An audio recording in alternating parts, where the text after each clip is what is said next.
Welcome to ETV prime. ప్రశ్నించడానికి party పెట్టానని చెప్పారు పవన్ కళ్యాణ్ గారు. బహుశా ప్రపంచ రాజకీయ చరిత్రలోని ఎక్కడా లేనటువంటి విధంగా ప్రభుత్వ వ్యతిరేక ఓటును చీలనివ్వను అనేటువంటి ఒక నినాదంతో ఎలక్షన్లకి వెళ్ళింది బహుశా ఆయనే ఉండొచ్చు ప్రపంచ రాజకీయ చరిత్రలో. ఎందుకనంటే నేను ఇది చేస్తాను అది చేస్తాను, నా పాలసీ ఇది, నా విధి విధానాలు ఇది, నా మేనిఫెస్టో ఇది అని చెప్పి ఎవరైనా కూడా ఓట్లు అడగటం అనేటువంటిది జరుగుతూ ఉంటుంది రాజకీయ పార్టీ పెట్టిన వాళ్ళు. కానీ ఫస్ట్ ఆఫ్ ఇట్స్ కైండ్ లాగా ఆయన ప్రభుత్వ వ్యతిరేక ఓటు చేయలనివ్వను అనేటువంటి నినాదంతో ఆయన రావటం ఏంటనేది చాలా మంది రాజకీయ పండితులకి అర్థం కాలేదు. అసలు ఇదేమి నినాదం, ఇది సరికొత్తగా ఉంది అని అనుకున్నారు. సరే, ఆయన ఆ మాట అనటం వెనకాల ఉద్దేశాలు ఏంటి అనేటువంటి తర్వాత కాలంలో బయటపడ్డాయి.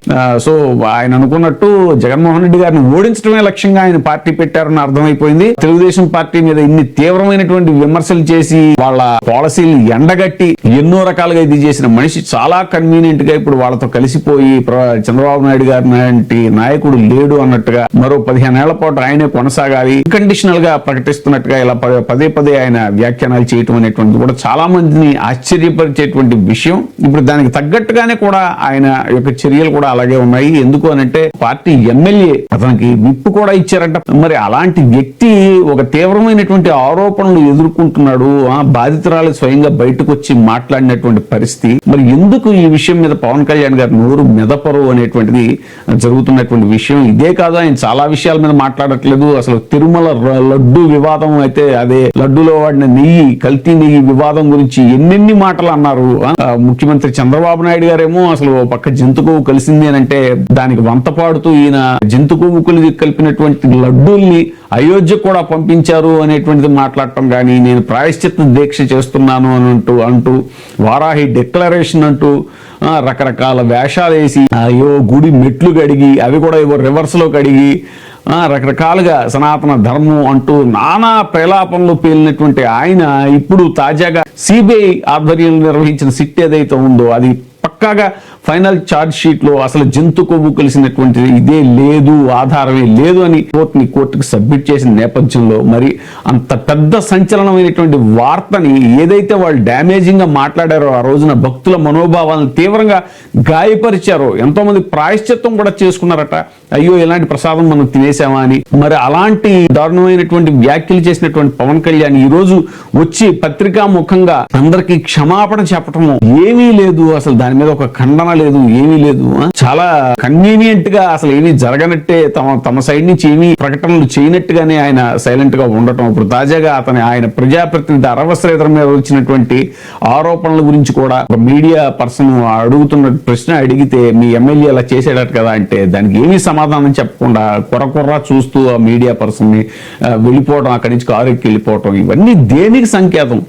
ఒక బాధ్యతాయుతమైనటువంటి పార్టీ అధినేత స్థానంలో ఉన్నటువంటి ఆయన చేయదగిన పనులా ఇవి అనేటువంటిది ఇప్పుడు రాజకీయ పరిశీలకుల్లో జరుగుతున్నటువంటి చర్చ. వాస్తవానికి జగన్మోహన్ రెడ్డి గారి టైంలో అప్పుడు ఆయన ప్రజాప్రతినిధులు ఎవరైతే ఉన్నారో అవంతి శ్రీనివాస్ గారి మీద కానీ, అంబటి రాంబాబు గారి మీద కానీ, అలాగే గోరంట్ల మాధవ్ గారి మీద కానీ, వాళ్ళ మీద వచ్చినటువంటి ఆరోపణలు ఏవైతే ఉన్నాయో అవి వీడియోలు ఏవైతే బయటకు వచ్చాయో వాస్తవానికి ఆ బాధితురాళ్ళు ఎవ్వరూ కూడా బయటకు వచ్చి ఇలా మాకు అన్యాయం జరిగింది అని చెప్పినటువంటి దాఖలాలు లేవు. అయినా కూడా జగన్మోహన్ రెడ్డి గారు ఎంతో బాధ్యతాయుతంగా ఒక గౌరవప్రదమైనటువంటి పొజిషన్ లో ఉన్న అతను ఇలా ప్రవర్తించడం ఏంటి?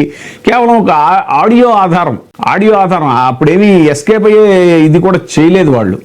ఇది ఫేక్ ఆడియో అని, ఏది మన చంద్రబాబు నాయుడు గారు అంత అడ్డంగా దొరికినా కూడా అది మార్ఫ్డ్ ఆడియో అని, దాన్ని మిమిక్రీ చేశారని ఇలా తప్పించుకునే ప్రయత్నాలు చేశారు. కానీ జగన్మోహన్ రెడ్డి గారు చాలా సిన్సియర్ గా పృథ్వీ ఆడియో అని నమ్మి ఇమీడియట్ గా ఆయన్ని ఒక బాధ్యతాయుతమైనటువంటి పొజిషన్, అందులో స్వామివారి దగ్గర ఉన్నటువంటి స్థానం, అది ఎస్విబిసి చైర్మన్ అనేటువంటి అంత పవిత్రమైన స్థానం. సో అలాంటి స్థానంలో ఉండి ఇలాంటి ఇది చేయటం ఏంటి అని ఆయన వెంటనే చర్య తీసుకున్నటువంటి సందర్భం. మరి ఈ రోజున ఎంతో మంది వరుసగా తెలుగుదేశం పార్టీ నుంచి అటు కోనేటి ఆదిమూలం కానీ, అలాగే మన కోన రవికుమార్ మీద వచ్చినటువంటి ఆరోపణలు కానీ, అసలు ఒక్కరిని సస్పెండ్ చేసిన దాఖలాలు లేవు, ఒకళ్ళ మీద చర్యలు లేవు, కనీసం వార్నింగ్ ఇచ్చిన దాఖలాలు లేవు. ఇప్పుడు తాజాగా ఇతను అరవశ్రీధర్ విషయంలో పవన్ కళ్యాణ్ గారు అదే తీరు, ఏదో మొక్కుబడిగా అతను 4 రోజులు పార్టీ కార్యక్రమాలకు దూరంగా ఉండమనండి, కమిటీ ఏదో వేశారు, మొక్కుబడి కమిటీ. వాళ్ళు ఏం తెలుస్తారు కమిటీలో? దీన్ని తీసుకొచ్చి ఒక స్పెషల్ ఇన్వెస్టిగేషన్ టీంని పెట్టి అసలు ఏం జరిగింది ఏంటి అని బాధితురాలకి న్యాయం చేద్దాం అనేటువంటి దిశగా పవన్ కళ్యాణ్ గారు ఏ ప్రయత్నాలు చేయకపోవడం ఏంటి? మరి ఎలక్షన్ల ముందు అసలు ఎంత కాదు అంత కాదు, నేను వస్తే మొగాడు అనేవాడు ఆడదాని వంక చూడటానికి, కన్నెత్తి చూడటానికి కూడా, అమ్మాయి వంక కన్నెత్తి చూడటానికి కూడా భయపడిపోవాలి, తాట తీసేస్తాను, నార తీసేస్తాను అని ఇలా రకరకాల కామెంట్స్ చేసినటువంటి, ప్రకటనలు చేసినటువంటి పవన్ కళ్యాణ్ గారు మరి ఈ రోజు ప్రత్యక్షంగా బాధితురాలు బయటకు వచ్చి, అటు కిరణ్ రాయల్ విషయంలో కూడా పాపం అమ్మాయి బయటకు వచ్చి మొరపెట్టుకుని నాకు ఎంత అన్యాయం జరిగింది మొర్రో అని మొరపెట్టుకుంటే, ఇప్పుడు స్వయంగా ఇప్పుడు ఈ రైల్వే కోడూరు ఇన్సిడెంట్ లో కూడా బాధితురాలు బయటకు వచ్చి అన్ని ఆధారాలు చూపిస్తూ, జనసేన ఇంకో అధికార ప్రతినిధి అతను తాతంశెట్టి నాగేంద్ర ఎవరో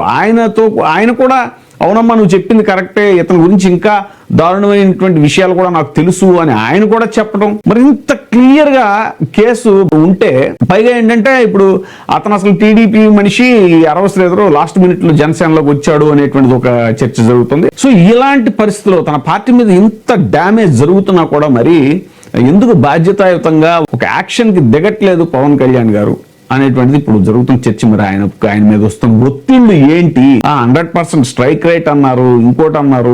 ఎలక్షన్ల ముందు ఎన్నో రకాలుగా అసలు ఎంతో భరోసా ఇచ్చిన మీరు ఈయన వస్తే ఇంకా అసలు అద్భుతం అయిపోతుంది, ప్రపంచం అంతా కూడా, ఆంధ్రప్రదేశ్ అంతా కూడా అద్భుతం అయిపోతుంది, స్వర్గధామం అయిపోతుంది, రామరాజ్యం అయిపోతుందని నమ్మి చంద్రబాబు నాయుడు గారి మీద ఎన్నో రకాల అనుమానాలు ఉన్నా ఆయన సరిగ్గా వచ్చిన ప్రతిసారి మళ్ళీ ఏమీ చేయడం, ఆయన హామీలు నిలబెట్టుకునే మనిషి కాదు అని తెలిసినా కూడా మీసారి మిమ్మల్ని నమ్మి, ఎందుకంటే మీకు ఒక ఛాన్స్ ఇచ్చి చూడాలి అని నమ్మితే మీరు చేసేటువంటి నిర్వాహకం ఇదా అనేటువంటిది ఇప్పుడు జరుగుతున్న చర్చ. మరి ఎందుకు సరైన చర్యలు తీసుకోవట్లేదు? మరి పవన్ కళ్యాణ్ గారు దీని మీద ఖచ్చితంగా స్పందించి తీరాలి.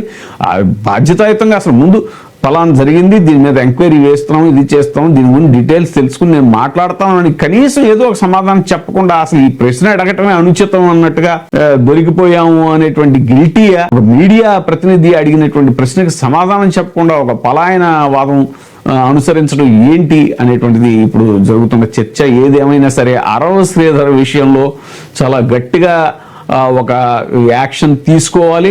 ఒక ఉద్యోగి ఆవిడ, ఆ ఉద్యోగి మీద ఎలాంటి అనుచితమైనటువంటి ప్రవర్తన ఏంటి, పైగా బెదిరింపు ధోరణితోటి ఆవిడ్ని లొంగ తీసుకోవడాలు కానీ, ఇవన్నీ కూడా అసలు ఆ మహిళ వచ్చి బయటకు వచ్చి అలో లక్ష్మణ అంటున్నా కూడా మరి ఏ రకంగానూ మీరు దాని మీద స్పందించకుండా అసలు ఏమీ జరగట్లేదు. పైగా హనీ ట్రాప్ అంట, ఇది మరీ విచిత్రంగా ఈ మధ్యన కొత్త పదం కనిపెట్టారు. అంటే బాధిత మహిళలు, ఒక మహిళ బయటకు వచ్చి చెప్పుకోవడానికి ఇష్టపడదండి మ్యాక్సిమం. ఇప్పుడు వైసీపీ టైంలో అన్ని ఇన్సిడెంట్స్ జరిగాయి అని బయటికి వీడియోలు ఆడియోలు అవి వచ్చినా కూడా ఎక్కడ బాధిత మహిళలు ఎవరు బయటకు రాలేదు అక్కడ. కానీ ఇక్కడ అలా కాదు. కిరణ్ రాయల్ విషయంలో కానీ, అటు కోనేటి ఆదిమూలం విషయంలో కానీ, రైల్వే కోర్టు ఇన్సిడెంట్ లో కానీ బాధిత మహిళలు బయటకు వచ్చి చెప్తున్నారు వాళ్ళు క్లియర్ గా, మాకెంత అన్యాయం జరిగింది. మళ్ళీ దీన్ని హనీ ట్రాప్ అని చెప్పి దాన్ని కవర్ చేసే ప్రయత్నం చేయటం ఏంటి? ఆ ప్రజాప్రతినిధులు కఠినంగా వాళ్ళ మీద చర్యలు తీసుకుని సమాజానికి ఒక ఎగ్జాంపుల్ సెట్ చేయాలి.